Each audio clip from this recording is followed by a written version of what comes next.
You know you need to delegate more. You need to build more processes and systems so you can hand off stuff to your team and scale.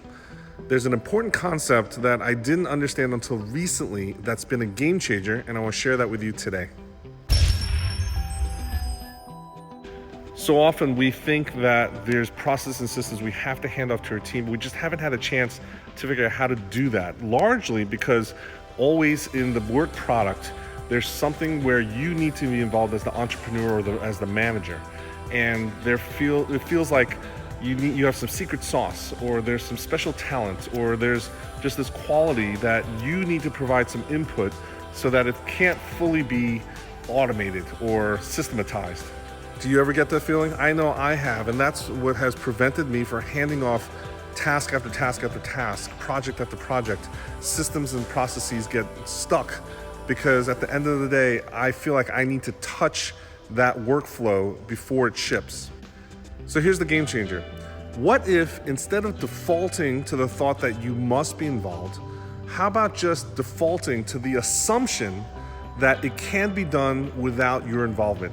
That you can ship a product and service that is of high quality and excellence that you actually expect, but it can be done through process automation. So here's the key for me. It's been pattern recognition.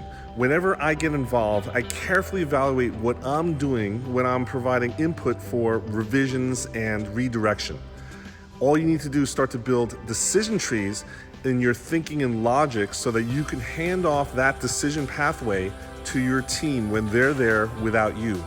And typically that's a bunch of questions that I am actually rapidly firing through my brain as I evaluate stuff. If I'm evaluating copy, it's stuff like, is it user-centric or is it us, our team-centric?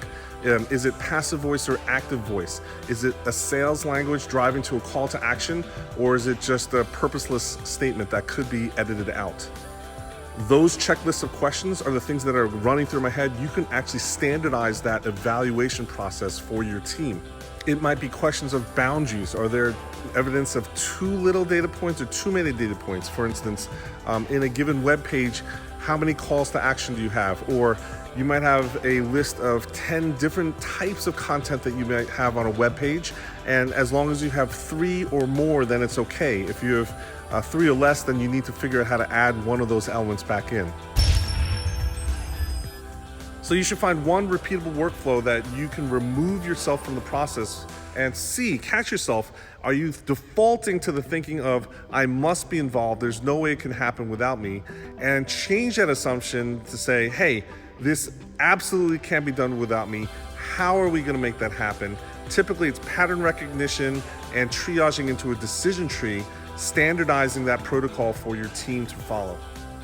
It's a subtle but critical mind shift. I hope you get it. I hope it impacts you positively like it's impacted our team. Let me know what your thoughts are on this one, and I'll check you here tomorrow again on the Daily KJ TV.